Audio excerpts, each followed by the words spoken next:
أعوذ بالله من الشيطان الرجيم. بسم الله الرحمن الرحيم. السلام عليكم ورحمة الله وبركاته. الحمد لله رب العالمين والعاقبة للمتقين فلا عدوان إلا على الظالمين. أشهد أن لا إله إلا الله وحده لا شريك له العلي العظيم وأشهد أن محمدا عبده ورسوله الصادق الوعد الأمين. اللهم فصل وسلم على محمد وعلى آله وصحبه أجمعين. أما بعد. Jamaah sekalian rahimakumullah, yang lalu saya sudah menyinggung tentang beriman kepada yang gaib, yang salah tempat. Kita beriman kepada yang gaib harusnya dengan kebenaran-kebenaran agama, kebenaran-kebenaran ajaran Rasulullah SAW. Tapi kemarin kita singgung bahwa kita malah menggunakan yu'minuna bil ghaib, beriman kepada yang gaib, pada teori-teori yang tidak jelas, sumber-sumber yang tidak jelas. Yang kemarin kita sudah singgung, kita beriman kepada yang gaib terhadap stimulus FAFO dalam pendidikan atau dalam perubahan sosialnya J.J. Rousseau, yang semua itu ketika kita telusuri tidak ada kebaikannya dalam sisi utuh, ya. Ada sedikit kebaikan tapi banyak keburukannya. Karena kalau kita mengambil itu lalu mengabaikan pesan-pesan Rasulullah, pesan-pesan Al-Quran, maka menjadi keburukan. Atau ya, yang kita sebut ya saat ini sedang berkembang, misalnya kalau di Bogor sudah mulai ada misalnya mengembangkan metode Montessori. Salah satunya itu kan bermain sambil belajar atau belajar dengan permainan. Padahal kalau ajaran Islam itu waktu untuk anak-anak waktunya bermain-bermain, waktunya belajar-belajar, tidak boleh dicampur. Karena nanti anak kita tidak tahu dia saat itu sedang belajar atau sedang bermain.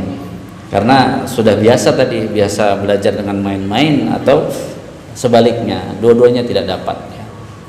Jemaah sekalian rahimakumullah, maka kita saat ini akan masuk pada poin tentang berarti saat kita hidup apa yang mau kita dapatkan.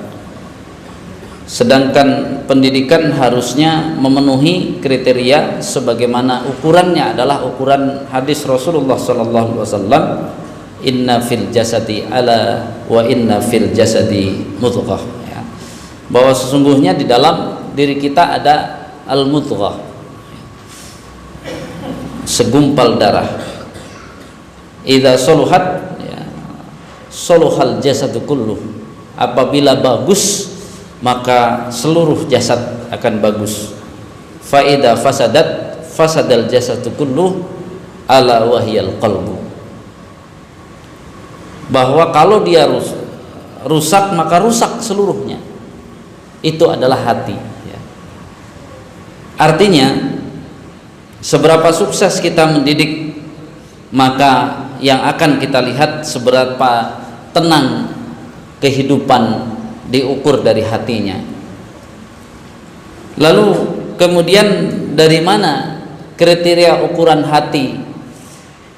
Maka Rasulullah SAW tidak berhenti di situ. Al-birru husnul khuluqi wal ismu ma haka fi nafsika. Yang dinamakan kebaikan itu ternyata dikaitkan lagi dengan ya baiknya akhlak, dan yang dinamakan dosa adalah sesuatu yang mengganggu hati.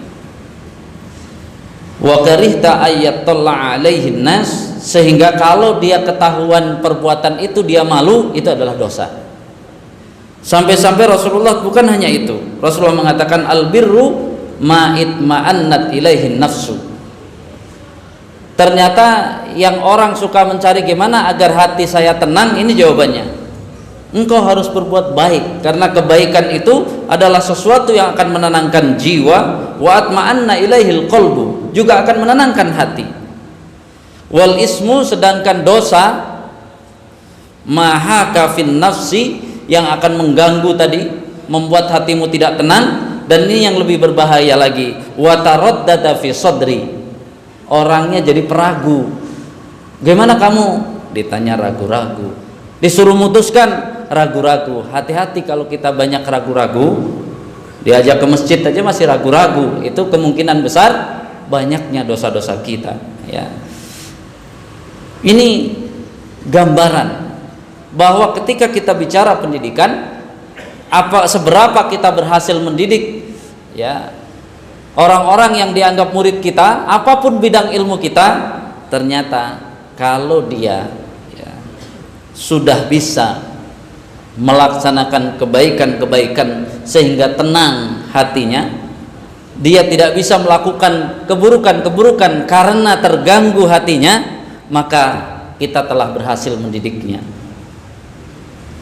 Kalau kita ternyata tidak bisa mencetak orang-orang yang seperti itu, ketenangannya dikaitkan dengan dunia secara keseluruhan. Kalau duitnya banyak baru tenang, duitnya sedikit nggak tenang. Kalau dia lagi seneng, ya tenang. Kalau lagi susah, nggak tenang. Jadi kalau kaitannya dengan, ya, suasana-suasana ketenangannya, maka kita belum berhasil mendidik. Belum. Karena apa? Sahabat Nabi tidak bicara pada banyak sedikit, susah senang, tapi sahabat Nabi, hasil dari pendidikan Rasulullah itu adalah kebaikan.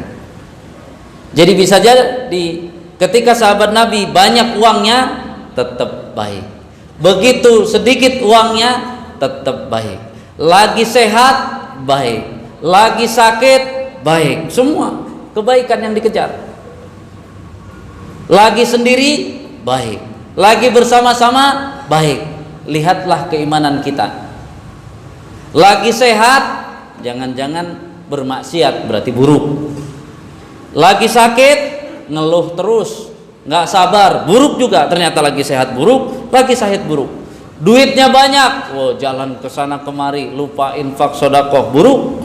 Begitu nggak punya duit, ya sama juga, bengong saja nggak ngapa-ngapain, buruk juga. Jadi jangan-jangan kalau dihitung dari buruk dan baik, kita semua aktivitas kita buruk terus, sementara aktivitas hasil didikan Rasulullah baik terus di semua keadaan.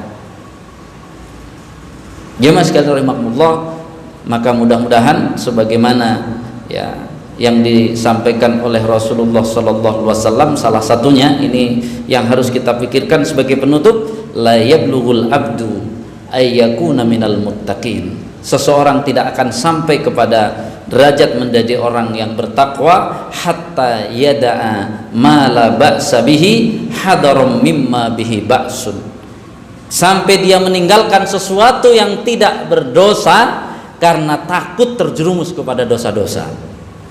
Jadi keimanan, ketakwaan kita tergantung apakah kita suatu saat amalan ini boleh, halal, tapi kita tinggalkan karena takut masuk kepada dosa-dosa, atau ternyata kita malah mencoba berbuat dosa, berarti masih jauh ketakwaan kita kepada Allah Subhanahu wa taala.